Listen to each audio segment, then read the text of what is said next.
बाबा हर हर गंगे। हर हर गंगे। अरे आज का कुछ नया खबर है क्या? गंगा नहा लिए बाबा? हाँ, गंगा तो नहा लिए। और ये देखो है ज्ञान गंगा। कहाँ पर? ये है ज्ञान गंगा। ज्ञान गंगा। ज्ञान गंगा। अच्छा, इस गंगा में क्या है? इस गंगा में कुछ ऐसा है कि कल कई लोगों का जन्मदिन था। इसमें ईसा मसीह का भी था, हमारे अटल बिहारी वाजपेयी का भी था, और दोनों बुद्धिजीवी थे। एक तो भगवान ही थे, और मैं अटल जी को बुद्धिजीवी मानता हूँ। और ये ओशो का आर्टिकल है, और उन्होंने लिखा हुआ है कि आध्यात्मिक जीवन का मतलब क्या है, जीवन से दूरी या जीवन को पूरी तरह से जीना। उन्होंने दोनों को खूब अच्छे से कंपेयर किया है। उन्होंने कहा कि अगर आप जीवन जी नहीं पाते हैं तो आप भगवान को भी नहीं जी पाएंगे। पहले आप जीवन को पहचानिए। उन्होंने लिखा कि जब ईसा मसीह ने अपने शिष्यों का पैर छुआ तो वो एकदम से विस्मित हो गए कि आप तो प्रभु हैं और हमारे पैर क्यों छू रहे हैं। तो ईसा मसीह ने उनको बताया कि अध्यात्म ऊंचा नीचा नहीं होता, इसमें कोई भी ऊंचा नीचा नहीं है। अध्यात्म का मतलब ये बराबरी, और ये बराबरी कब हो सकती है? जब मैं अपने आप को आपका गुरु नहीं समझूं, आपको अपना चेला नहीं समझूं। तो ये इसका सांकेतिक संदेश था। तब ईसा ने अपने शिष्यों का पैर छुआ, तब उन्होंने उनको समझाया, ठीक है, सत्ता क्या है? सत्ता क्या है? सत्ता मन की संरचना है, ठीक है ना, कि मुझे आपसे ऊपर जाना है, सबको आगे बढ़ने की होड़ है, तो वो सब उसमें लगे रहते हैं। और आध्यात्म का मतलब अपने आप को कष्ट देना नहीं है कि मैं व्रत रखूँगा, मैं परिक्रमा करूँगा और मैं पैदल जाऊँगा तो मुझे भगवान जल्दी मिल जाएंगे। उन्होंने कहा पहले अपने जीवन के सुख को भोगो, क्योंकि जब तुम सुख से वंचित हो जाओगे तो तुमको सुख का एहसास होना ही भूल जाएगा। आनंद ही में नहीं रहोगे तो फिर तुमको क्या पता आनंद क्या है? तुम तो जीवन भर कष्ट में ही हो, तुम तो कष्ट की अनुभूति कर रहे हो, आनंद की अनुभूति तुम भूल गए। और प्रभु क्या है? प्रभु तो परम आनंद है।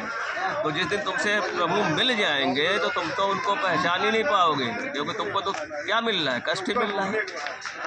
तो अगर प्रभु का अनुभूति करना है तो अपने अंदर आनंद पैदा ही करना पड़ेगा, चाहे जिस विधि हो। वो जब अपने जीवन के अंतिम दौर में थे, आखिरी दिन थे, तो ईसा मसीह प्याला भी पी रहे थे, रोटी भी तोड़ रहे थे।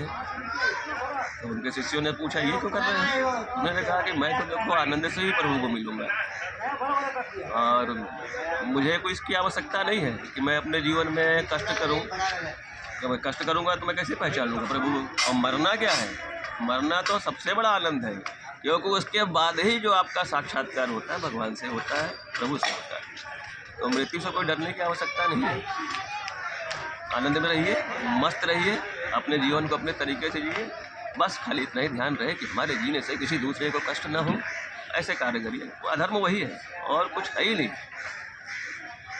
ये जीवन की छोटे लाइन में, 4 लाइन में फिलॉसफी है, और तूने भी लिखी है, और मुझे अच्छा लगा पढ़ करके, मज़ा आया। तो अध्यात्म का मतलब ये नहीं आडंबर, भक्ति का मतलब आडंबर नहीं होना चाहिए कि तिलक लगा लिया, गंगा नहा लिया, मन नहीं है, फिर भी बहुत ठंडी लग रही है, लेकिन साला नहीं नहाएंगे ना तो बड़ा गड़बड़ हो जाएगा, अम्मा नाराज हो जाएंगे। तो अम्मा को पहचानो, अम्मा कभी नाराज नहीं होती, नहाए नहाए नहीं नहाए, इससे भी फर्क नहीं पड़ता है। सब कुछ आपके अंदर है, ढूंढने की कहीं ज़रूरत नहीं है। चंद्रमा के प्रतिबिंब हर जलाशय में पड़ते हैं, नाले में भी पड़ते हैं, तो चंद्रमा का महत्व नहीं खत्म होता। वैसे ही प्रभु तो एक है, जैसे चंद्रमा एक है, वो तो सबके अंदर है, उसका प्रतिबिंब आपके भी अंदर है, मेरे भी अंदर है, इनके भी अंदर है, सबके अंदर है। ढूंढने की आवश्यकता नहीं। हम तो पागलों जैसा खाली दौड़ रहे हैं कि हे प्रभु कब मिलोगे?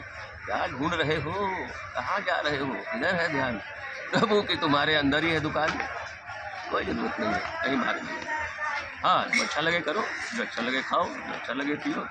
एक ही चीज़ है कि हमारे करने से कोई कार्य किसी को कष्ट न हो, वही आध्यात्म है। ऊंच नीच का भेदभाव ही वजह शुरू हो जाता है जब हमारे अंदर घुस जाता है कि मैं तुमसे बड़ा हूँ। इसीलिए ईसा मसीह ने ये संकेत देने के लिए अपने चेलों का पैर छुआ। तब उनके समझ में आया ये हमें अपने लेवल पे क्यों रखना है। भगवान बुद्ध भी इसी के पक्षकार थे। कोई भी आप किसी भी फिलोसफिकल चीज़ को आप देखोगे, महावीर हो, बुद्ध हो, तो किसी ने कोई अलग चीज़ें नहीं कही हैं। बहुत जैसे काम क्रोध लोभ मोह छोटी सी चीज़ कहेगी, आप इसको अगर ढूंढोगे तो सारे कैलकुलेशन आके यही ख़त्म हो जाते हैं। जीवन पंच तत्व में मिला हुआ है। हमारे अंदर देखिए आग भी है, पानी भी है, इसी हिसाब से हमारा नेचर हो जाता है। हमारे अंदर आग का मतलब क्रोध, गुस्सा है, पानी मतलब शीतलता। कभी किसी से हम बहुत प्यार करते हैं, पानी जैसे हो जाते हैं। झगड़ा हो गया तो एकदम आग हो जाते हैं और सबको मिट्टी में मिला देने की कोशिश करते हैं। तो हमारे अंदर सब कुछ है, ढूंढने की आवश्यकता नहीं है, खाली पहचानने की आवश्यकता है। जैसे जौहरी पहचान लेता है कि कौन सा चीज़ क्या है, सोना कौन सा असली है, कौन सा नकली है। हमारे स्वभाव में सब कुछ अपने आप है, ऑटोमेटिक। और ये सृजन से है, बचपन से है। ये आपके माँ के गर्भ में ही सब तय हो जाता है। आपकी जन्म, आपकी मृत्यु, आपका एजुकेशन, आपका भाग्य। और आप क्या बदल सकते हैं जीवन में? दुनिया को आप बदल सकते हैं? नहीं बदल सकते हैं, लेकिन हम अपने आप को बदल सकते हैं। ये संभव है, दुनिया को बदलना संभव नहीं है। तो हम क्यों कोशिश करें कि हम दुनिया बदल देंगे? हम अपने आप को बदलेंगे। एक चीज़ बदल सकती है जीवन में, क्या? आदत। आप अपनी आदत को बदल सकते हैं, लेकिन आप अपने भाग्य को नहीं बदल सकते, है ना? क्योंकि भाग्य जो आपका है आपके माँ के घर में तय हो गया, लेकिन आपके अंदर आदत है, कोई अच्छी है कोई बुरी है, तो आप उसको बदला जा सकता है, लेकिन भाग्य को नहीं बदला जा सकता है।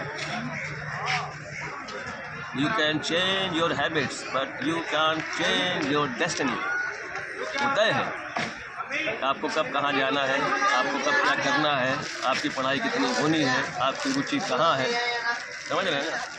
तो व्यर्थ के चक्कर में क्यों मैं बदल दूंगा, मैं देश बदल दूंगा, मैं दुनिया बदल दूंगा, फिर ये मैं ये साला मैं ही तो मार रहा है। मुझे कुछ नहीं बदलना है, बस मेरी खाली आदत बदलनी है। जो मेरे अंदर थोड़ी गड़बड़ है बदल दूंगा, वो मैं कर सकता हूँ। अब देश और दुनिया बदलने का ठेका मैंने नहीं लिया। मैं अपने आप को बदल ही नहीं पा रहा हूँ, मैं दुनिया बदलने निकल जाऊँ। मैं परशुराम के संवाद में लक्ष्मण ने भी उनको कहा कि बकरी तो मैं करती है, गर्दन पे छुरी चलवाती है ना? अरे हमारे शास्त्रों में या किसी भी धर्म के शास्त्रों में यही सब चीज़ें लिखी हुई है। अब हम उसको पूरा रामायण पढ़ लिया, फिर क्या सीता किसका पिता था, कोई मतलब नहीं निकलता है। मज़ा तो जीने में है, और उससे भी ज़्यादा मज़ा मरने में है। तो मरने से मत डरो, तभी प्रभु का साक्षात्कार होगा, तभी परमानंद मिलेगा, तभी आनंद मिलेगा। इसलिए है जियो और जीने दो। कितनी पुरानी चीज़, इस फार्मूले पे चलो, किसी को कष्ट नहीं होगा, आपको भी नहीं, हमें भी नहीं, किसी को भी नहीं। किसी ने कोई भी चीज़ हमसे जो पहले लिख के गया है और कुछ अच्छी चीज़ें लिखी गया है, तो वो ऐसे नहीं लिख दिया उसने, उठा और सो करके लिख दिया। उसने निचोड़ा अपने आप को, उसने जीवन को जिया, उससे जो सीखा, और वो जाते जाते या रहते रहते वो बता के गया। तो देखो ये है फार्मूला, सिंपल फार्मूला है, 1 और 1 2। अब इसको मैं गुणा भी करूँगा तो भी 2 आएगा, 1 और 1 2 और 2 4। ऐसे मतलब जो गणित है क्यों पढ़ना है सब चक्करों में? जीवन को जिए, अपने हिसाब से जिए और लोगों को जीने दीजिए। प्रभु तो मिल रहे हैं, रोज़ ही मिल रहे हैं, वो प्रतिबिंब तो रोज़ ही हमें देख रहा है। किसी का प्रतिबिंब हम है, आप है, सब है, यही सभी लिखते हैं। आप किसी को पढ़ो, किसी भी फिलासफर को पढ़ो, कबीर ने भी यही कहा है, सब वही कहते हैं। कबीरा खड़ा पहाड़ पे मांगे सब ठीक है, ना काहू से दोस्ती ना काहू से धन। यही है ऑप्टिमम पॉइंट ऑफ आध्यात्म, लाइफ, एवरीथिंग। सब चीज़ का उच्चतम बिंदु यहीं पे आके खत्म हो जाता है। जियो और जीने दो, मस्त रहो, सबको मस्त रहने दो, व्यस्त रहने दो। जिसका जैसे जीना है उसको जीने दो, हमें क्या करना है? हम क्यों किसी को बदल लेना है? हम अपनी आदत बदलेंगे जो हमें ख़राब लगती है। मुझे लगता है मुझे सुधार की आवश्यकता है तो मैं अपने अंदर लाऊंगा। मैं क्यों समझूँ कि रवे राजेश यार इसको थोड़ा ऐसा होना चाहिए, मुझे क्या फ़र्क है पड़ता है, ऐसा रहे चाहे वैसा रहे, चाहे क्या है जैसा रहे। मुझे पहले अपने आप को देखना पड़ेगा, मुझे कैसे रहना है, मुझे क्या पसंद है। कोई ज़रूरी है जो मुझे पसंद हो आपको पसंद हो? नहीं, सही है। यही है मेरे हिसाब से। मैं जितना थोड़ा बहुत पढ़ता हूँ तो मुझे तो यही समझ में आता है। बाकी सब जानकार है, सब ज्ञानी है, और मैं तो अज्ञानी हूँ। वही कहते हैं ना सुकरात वाली बात, I know only one thing, I don't know anything. मुझे तो इतना ही पता है कि मुझे कुछ नहीं। मैं यह जानता हूँ कि मैं कुछ नहीं जानता, और इसी में ही सब कुछ निहित है। किसी ने एक बड़ी अच्छी लाइन कही है, मुझे याद आ गया कि जब आप सफल होते हैं तो आपकी सफलता जो है दुनिया से आपकी पहचान कराती है, और जब आप असफल होते हैं तो आपकी असफलता जो है दुनिया की पहचान आपसे कराती है। तो आप सफल हैं तो सब आपके पीछे पीछे रहते हैं, सारी दुनिया आपके पीछे है। और जब आप थोड़ा सा गरीब असफल हो जाते हैं तो दुनिया की पहचान तब आपको होती है कि वो कौन मेरा भाई है, कौन मेरा बाप है, कौन मेरा चाचा है, कौन मामा है, कौन दोस्त है, कौन यार है, कौन पत्नी है। तब कोई साथ में नहीं होता, तो फिर आप अकेले होते हैं, कि नहीं अकेले होते हैं। और क्या है, देखो मैंने ये कल लिखा था, मेरी कॉपी मुझे कुछ याद आ रहा था। मतलब तब समझ में आता है कि कौन सपेरा है और कौन सांप है। कौन सपेरा है कौन सांप है। हाँ, जब अपनों ने काटा मेरा पत्ता, मैं बन गया बंदा बड़ा अलबत्ता। अब कोई फर्क नहीं पड़ता मुझे, चाहे बनारस हो, चाहे बम्बई हो, चाहे हो कलकत्ता। तो ये अब क्या फ़र्क पड़ता है मुझे? कोई फर्क नहीं पड़ता अलबत्ता। हाँ, जब अपनों ने काटा मेरा पत्ता तो मैं बन गया बंदा बड़ा अलबत्ता। अब कोई फ़र्क नहीं पड़ता मुझे, चाहे बनारस हो, चाहे वो बम्बई, चाहे वो कलकत्ता। मुझे क्या फ़र्क पड़ता है, यहाँ रहूँ, बम्बई चला जाऊँ, कलकत्ता चला जाऊँ, केरल चला जाऊँ। सोना ज़मीन पे है, आसमान को ओढ़ लेना है। दुनिया बहुत बड़ी, कोई ना कुछ खिलाई देता है। जीवन चल रहा है, मज़ेदार लोग मिलते हैं, कुछ ना कुछ सिखा जाते हैं। और सबसे बड़ा बाप तो हमारा समय है, वो तो रोज़ हर मिनट सिखाता है, हर सेकंड सिखाता है। सीखो, मज़े लो। प्रभावशाली नहीं बनना है, ना अभाव में रहना है। मुझे तो अपने आप में मस्त रहना और भाव में रहना है। मेरा भाव नहीं गिरना चाहिए, मेरा भाव कभी नहीं गिरेगा। मेरा भाव मतलब उस रेटिंग से नहीं है, 3 स्टार 4 स्टार। भाव, मन में भाव होना चाहिए। मुझे तो ऐसे जीना है, थोड़ा थोड़ा जीना सीख गया हूँ और थोड़ा और सीख जाऊँगा। और जिस दिन परमानंद की प्राप्ति हो जाएगी फिर नहीं मिलूँगा मैं, क्योंकि वो मरने के बाद ही होता है। फिर क्या कहते हैं, कोई याद भी करे, कोई ना भी करे, मुझे क्या फ़र्क पड़ता है। उसके बाद किसने क्या हुआ किसी ने देखा है? मेरी मूर्ति बने ना बने मुझे उससे क्या लेना देना है। इतनी सारी मूर्तियाँ कल हो गई, पंडित दीनदयाल उपाध्याय, श्यामा प्रसाद मुखर्जी, अटल बिहारी वाजपेयी। पता नहीं ऊपर से देख भी रहे होंगे, कहीं दूसरे जन्म में व्यस्त होंगे, क्या पता वो रीबर्थ हो गया, उसी भीड़ में खड़े होकर झंडा हिला रहे हो अटल जी। अरे यार, वो भी तो संभव है। हमारे यहाँ तो कहते हैं ना, आत्मा तो अमर है, वो तो मरती नहीं है और आवरण बदल लेती है। हो सकता है अटल जी का आवरण बदल गया हो और वो कल जो है लखनऊ में झंडा हिला रहे हो अपनी ही मूर्ति के सामने। ये भी संभव है कि नहीं है? श्यामा प्रसाद मुखर्जी हो सकता है झंडा हिला रहे हो अपनी ही मूर्ति के सामने। भाई पूरे जन्म में क्या पता है, ये सब चक्करों में क्या पड़ना है मेरे दोस्त। जितना जीवन मिला है उसको खुल के जियो, मस्त रहो, व्यस्त रहो। यही है मेरी फिलॉसफी।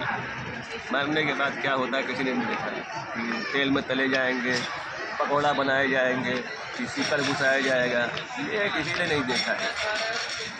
मगर मैं कहता हूँ, अगर मैं सबसे बड़ा ज्योतिष का भी ज्ञानी हो जाऊँ या सबसे बड़ा पंडित हो जाऊँ, मुझे ही नहीं पता कि कल मेरे साथ क्या होना है और अगले पल मेरे साथ क्या है। तो ये कैसे है, और लोग उसके पीछे भागते हैं और पैर छुएंगे, ये करेंगे, दान करेंगे। क्या जो मैं अपनी ही जीवन को नहीं बदल पा रहा हूँ, मैं कैसे तुम्हारा बदल दूँगा? ये संभव है क्या? वही है ना कि जो किस्मत है उसको कोई नहीं बदल सकता। हम अपनी आदत को बदल सकते हैं, इतना ही हमारा अधिकार है। और जो होना है वो तो होके रहेगा ही। समझे राजेश बाबू, ये है मेरी फिलॉसफी, मेरे लिए। ये मैं किसी पे नहीं थोपता, मैं और सिर्फ मैं और कुछ नहीं।